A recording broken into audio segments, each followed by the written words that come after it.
think I ought to warn you, Vicomte, that people in Paris are beginning to talk about you.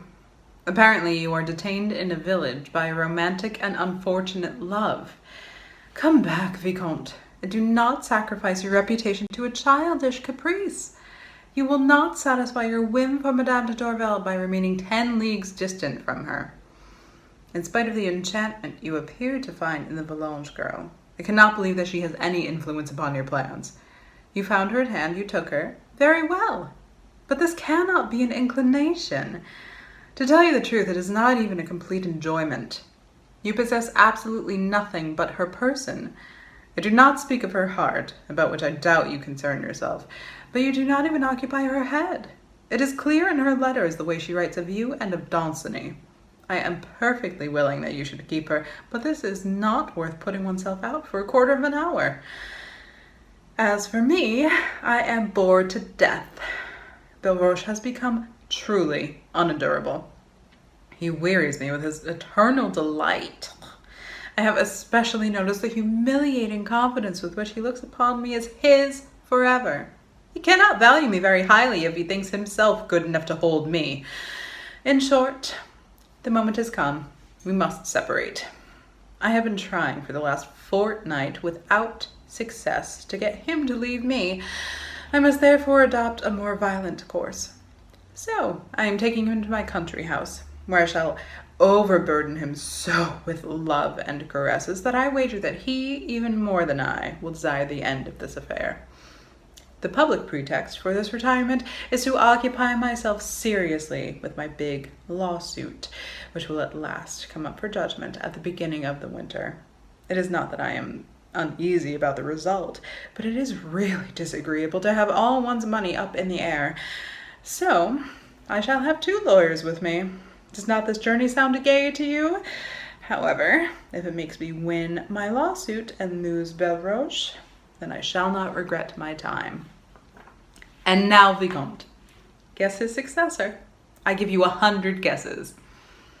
But there, I know you will never guess anything. Well, it is Danceny. You are surprised, are you not? For after all, I am not yet reduced to educating children. But he deserves to be an exception. I am still only his friend, but I think he has a very keen inclination for me, and I feel I am acquiring a considerable one for him. I beg you then, Vicomte, to take care that he does not meet his Cecile, as he still has the bad habit of calling her.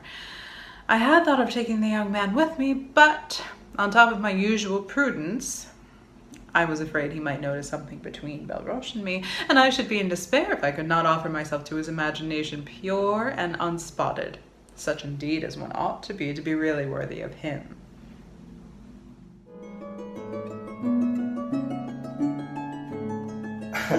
I hope that you will not doubt, Madame, that I still have the same eagerness to return and to form the bonds which will unite me to you and to Mademoiselle de Valmont.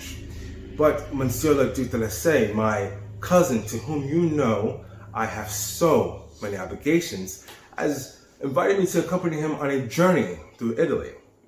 So perhaps it might be better to wait to the winter of this marriage, where all my relatives will be gathered here in Paris, especially Monsieur le Marquis Barsac, to whom I owe the hope of being related to you. In spite of these considerations, my plans in this matter, of course, shall be subordinate to yours.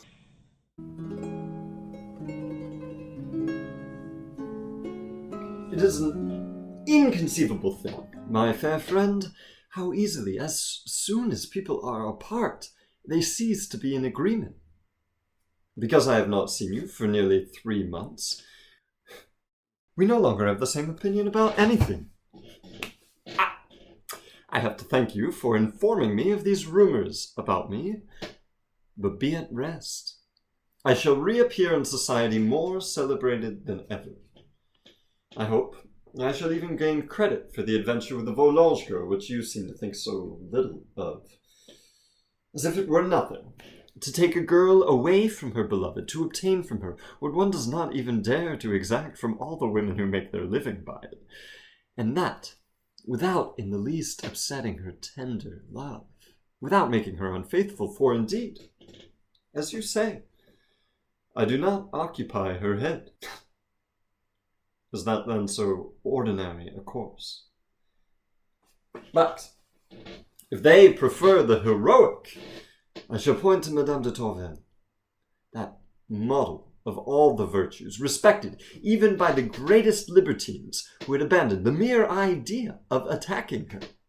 I shall point to her, forgetting her duties, her virtue, and her reputation, to intoxicate herself with the happiness of pleasing me, of existing only for me, for either I do not know this woman, or I shall have no successor. You will ask me, whence comes this excess of confidence today? 2 letters from her to Madame de Rosemonde. To succeed, I need only to be near her, and I have found the way. No man could do better. No one, I should say. For not even you could do what I have done. But I will forget my great projects for a moment to reason with you about yours. You were right to think I would not guess Benaroche's successor. What? You are giving yourself all that trouble for Danceny. My dear friend, leave the schoolboys to the schoolgirls. By the time you arrive, I shall have already returned the Volanges girl to him. For now, I am only bound to her by the kind of attention we owe to family affairs. Yes, my friend, I have already the first indication that Gercourt will not die without posterity.